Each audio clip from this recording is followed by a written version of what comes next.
Kako ušparati vrijeme i novac? Pitali smo OPG Đurić.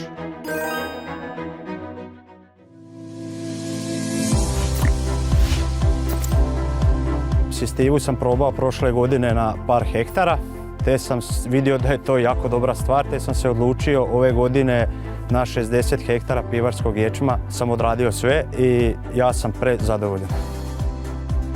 Sjeme tretirano sa sistivom se pokazalo jako dobro, s time da nije bilo bolesti, bilo je zdravo od samog početka, ječam je bio jako zdrav, čak možda ga nisam ni morao prskati.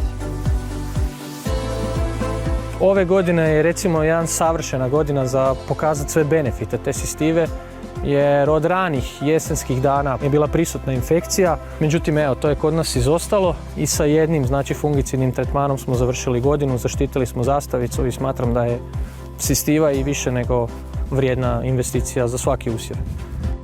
BASF. We create chemistry.